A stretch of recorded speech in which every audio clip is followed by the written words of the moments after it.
Hello friends, मेरा नाम है रविंदर कुमार और आप देख रहे हैं मेरा YouTube channel R S help में आपका स्वागत है। तो आज हम लोग बहुत ही पुराना निर्गुण बजाना सीखेंगे। एक फ्रेंड्स का कमेंट था कि ये म्यूजिक का जो है वो नोट्स बताया जाए। वो है गाने का है बोल, उड़ गईले पिंजरा से सुगनवा हो, बदनवा बेकार हो गए। मदन राय का गाया हुआ है।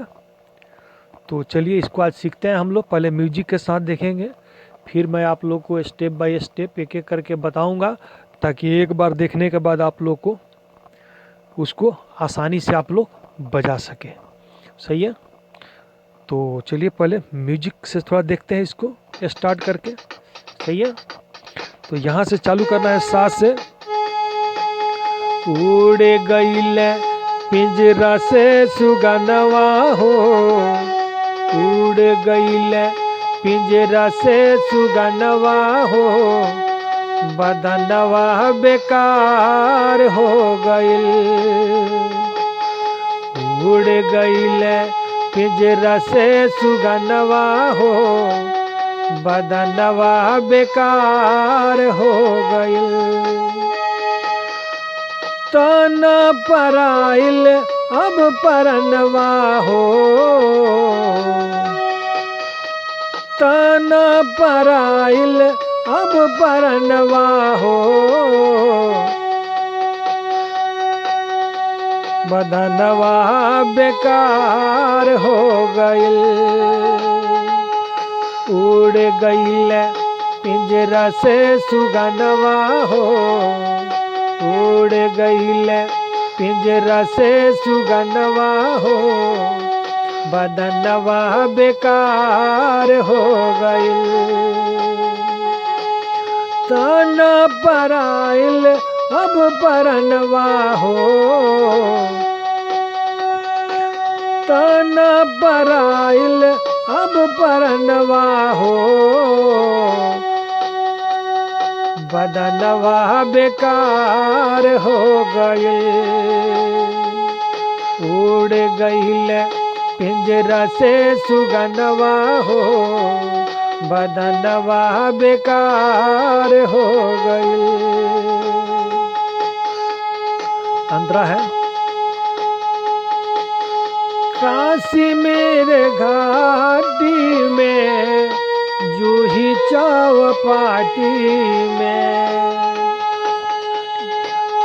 कश्मीर घाटी में ना जूहू चौपाटी में, माटी के देहिया बा मिल जाई माटी में। कश्मीर घाटी में ना जूहू चौपाटी में, माटी के देहिया मिल जाई माटी में। ले लेके आई सब कफनवा हो, ले लेके आई सब कफनवा हो, बदनवा बेकार हो गई। उड़ गईल पिंजरा से सुगनवा हो, बदनवा बेकार हो गईल। तन पराइल अब परनवा हो, हे तन पराइल अब परनवा हो, बदनवा बेकार हो गई। उड़ गईल पिंजरा से सुगनवा हो, बदनवा बेकार हो गई। अब करते हैं म्यूजिक को हम स्टॉप। अब इसके बाद देखते हैं स्टेप बाय स्टेप इसको जो है पूरा कैसे हम लोग आसानी से इसको बजा सकते हैं। तो पहले एक उंगली से बताएंगे आप लोगों को। तो ये यहाँ से चालू करना है। उड़ गईले, उड़ गईले पिंजरा से सुगनवा हो, है ना। उड़ गईले पिंजरा से सुगनवा हो, है ना। देखिए यहीं पे उड़ गईल पिंजरा से सुगनवा हो, बदनवा बेकार हो गई, है ना। फिर एक बार देख लीजिए, उड़ गईल पिंजरा से सुगनवा हो, बदनवा बेकार हो गई, तना पराइल अब परनवा हो, तना पराइल अब परनवा हो, बदनवा बेकार हो गए। अब ये सर, काश्मीर घाटी में, है ना, काश्मीर घाटी में ना जुहू चौपाटी में, है ना, काश्मीर घाटी में ना जुहू चौपाटी में, है ना, माटी के देहिया बा मिल जाई माटी में, है ना, माटी के देहिया बा मिल जाई माटी में, है ना, ले लेके आई सब कफनवा, ले लेके आई सब कफनवा हो, है ना, ले लेके आई सब कफनवा हो, बदनवा बेकार हो जाई, ले लेके आई सब कफनवा हो,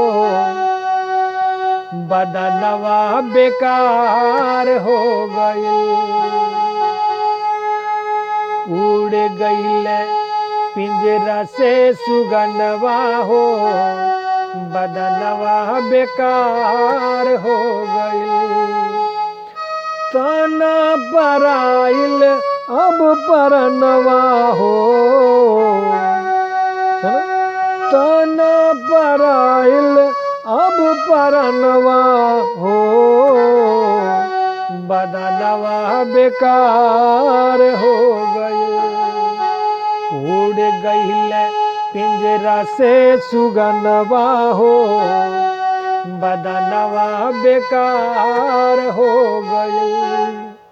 जब उंगली बैठ जाए तब जो है फिर ये आप लोग तीनों उंगली से बजाना चालू कीजिएगा। उड़ गईल पिंजरा से सुगनवा हो, बदनवा बेकार हो गईल, उड़ गईल पिंजरा से सुगनवा हो, बदनवा बेकार हो गईल, तना पराइल अब परनवा हो, हे तना पराइल अब परनवा हो, बदनवा बेकार हो गई, उड़ गईल पिंजरा से सुगनवा हो, बदनवा बेकार हो गई, काश्मीर घाटी में ना जुहू चौपाटी में, माटी के देहिया बा मिल जाई माटी में, ले लेके आई सब कफनवा हो, बदनवा बेकार हो गईल, उड़ गईल पिंजरा से सुगंधवा हो, बदनवा बेकार हो गई।